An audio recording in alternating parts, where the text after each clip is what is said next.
इब्राहिम साहब अवां कीअं ॾिठो आहे जस्टिस काज़ी फ़ाइज़ा साहब खे हाई कोर्ट जे जज तौरु इहा ई जेके 13 महीना लॻभॻि चीफ जस्टिस रहिया उन जे कंडक्ट खे कीअं ॾिठो? जेकॾहिं हामिद मीर खणी चए त मूंखे अफ़सोस थियो त हिमायत कंदोसि, छा वाक़ई हू अहिड़ो जज आहे जंहिं ते अफ़सोस करे सघिजे? अव्हां जी राय छा आहे? छाकाणि त अॼु बिलावल साहब हिकिड़े इंटरनेशनल मीडिया खे इंटरव्यू ॾिनो आहे, उन में उन वाज़े कयो ऐं तक़रीर बि कई जेका उन क़ौमी असेंबली में। हुननि चयो आहे त जेकॾहिं मौजूदा चीफ जस्टिस न हुजे हा त शायदि असां 6वीं आइनी तरमीम जहिड़ो वॾो कारनामो न करे सघूं हा। मतिलबु उन्हनि जो हवालो ॾिनो इफ़्तिख़ार चौधरी कीअं पार्लियामेंट खे ब्लैकमेल करे 19वीं तरमीम आंदी ऐं हिननि का रंडक न आंदी। त बिलावल साहब तुंहिंजो शुक्रियो अदा पिया कनि ऐं खोड़ ॿिया माण्हू पर कुझु साफ़ ई सम्झनि था त हू सुठा जज न हुआ। अव्हां जी नज़र में कीअं रहियो उन्हनि जो पूरो करियर जज तौरु, ख़ासि तौरु चीफ जस्टिस तौरु? इब्राहिम साहब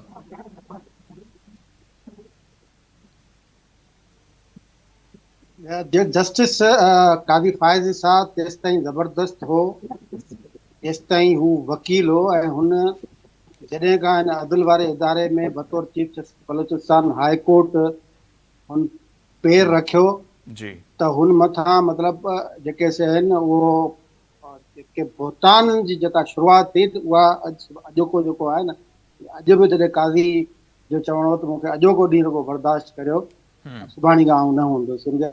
अॼु बि इहो लफ़्ज़ चवणा पिया आहिनि त मूं हिकिड़ो प्रोफाइल लिखियो आहे जेको हुन बलूचिस्तान हाई कोर्ट में बतौर चीफ जस्टिस हुन छा कयो, कहिड़ा फ़ैसिला ॾिना, पोइ वरी बतौर जज जेके आहिनि उहे हाणे हिते वेही पंहिंजो प्रोग्राम तमामु घटि आहे, जी पर कंहिं जज खे इहा ज़रूरत न थींदी त फैज़ाबाद धरणे में उन वक़्त जे पावरफुल माण्हुनि ते हुकम हलाए ऐं उन्हनि खे हुकम ॾिए पंहिंजनि माण्हुनि खे, पंहिंजे जेके सिपाह खे उन्हनि खे खां कसम खणायो। ऐं कंहिं उन्हनि खे जेको हलफ़ सो जा जज पाबंद खे करायो। इहा ज़रूरत न थी त परवेज़ मुशर्रफ जी 10 साल जेका था अपील हिते सुप्रीम कोर्ट में पई हुई, उहा केरु लाहौर हाई कोर्ट जे फ़ैसिले जे ख़िलाफ़ उहा केरु खणी ॿुधे? कंहिं चीफ जस्टिस खे इहा ज़रूरत न थी 14 साल ज़ुल्फ़कार अली भुट्टो जो रेफरेंस जेको हिते पियो हो उन जी ॿुधणी करे। कंहिं जेको चीफ जस्टिस खे इहा ज़रूरत न थी त हू इहो हुकम ॾिए थी कलदम तंज़ीमूं जेके आहिनि इन्हनि जी खे जेका असां प्रिंट ऐं इलेक्ट्रॉनिक मीडिया ते उन्हनि ते बंदिश विधी वञे। कंहिं चीफ जस्टिस खे इहा ज़रूरत न थी त हू इहा ॻाल्हि वाज़े करे जेका आइन में इख़्तिलाफ़ पार्लियामेंट जो कमु कानून साज़ी ऐं आइन साज़ी आहे उन जे कम में मुदाख़लत नथी विझी सघिजे करे सघिजे। कंहिं चीफ जस्टिस खे छा कंहिं पटे वाले ईअं पंहिंजा अख़्तियार न आहिनि ॿियनि जे हवाले कया आहिनि, जीअं justice Qazi Faez practice and procedure कानून खे अखियुनि ते रखी पंहिंजा अख़्तियार कमेटी जे हवाले कया। उन जे करे काज़ी जा फ़ैसिला खणी ॾिसो ऐं कोयटा कमीशन में जॾहिं नवाज़ लीग जी हुकूमत हुई तॾहिं नवाज़ लीग जे घरू वज़ीर ऐं सॼी उन वक़्त जी जेका सिक्योरिटी इदारनि जी जेके फ़ाल इदारा हुआ ऐं जेके इंटेलिजेंस इदारा हुआ उन्हनि जे ख़िलाफ़ जेको कचो चिठो उन पधिरो कयो, जेके 74 वकील मरी विया उन्हनि जे शहीद थिया कमीशन जे बिल्कुलु। सरबराह तौरु। हा, मेमूगेट कमीशन में हुनखां ग़लती थी वई, पर मेमूगेट कमीशन में हुनखे जंहिं कम लाइ इस्तेमालु कयो पियो उहो न कयो।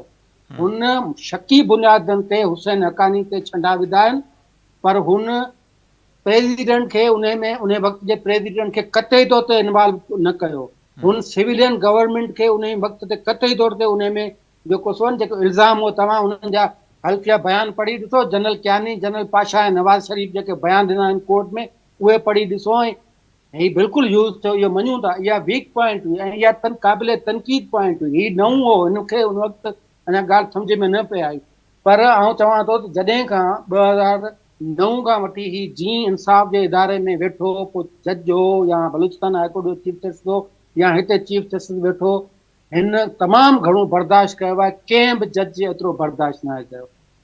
सही। ऐं मुख़्तसर जेका बिलावल साहब ॻाल्हि कई त जेकॾहिं इफ़्तिख़ार चौधरी टाइप को जज हुजे हा त शायदि पार्लियामेंट खे रोके हा, ही 6वीं आइनी तरमीम न थिए हा ऐं ही हुआ उहा ई ॻाल्हि त पंहिंजा अख़्तियार पार्लियामेंट खे ॾियणु ऐं उहो ई त पार्लियामेंट जेको आहे न जजनि जी मुक़ररी पार्लियामेंट जो कमु हो, पर ज़ाहिर आहे इफ़्तिख़ार चौधरी जेको करे वियो।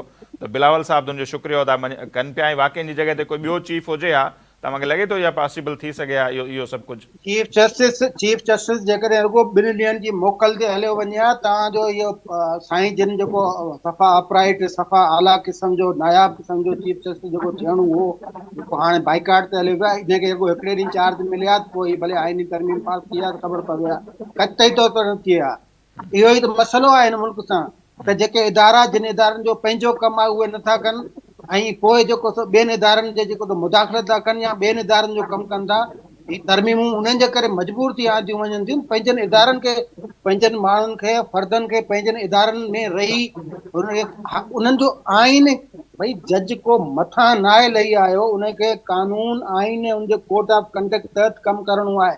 जज नथो लिखी सघे आइन, जज कानून नथो बनाए सघे, सवाल ई पैदा नथो थिए।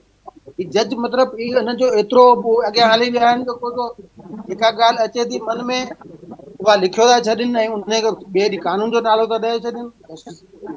ए जो कानून हुजे, मखसूस कानून हुजे, फलाणो कानून, इहे सभु ईअं नथा करे सघनि।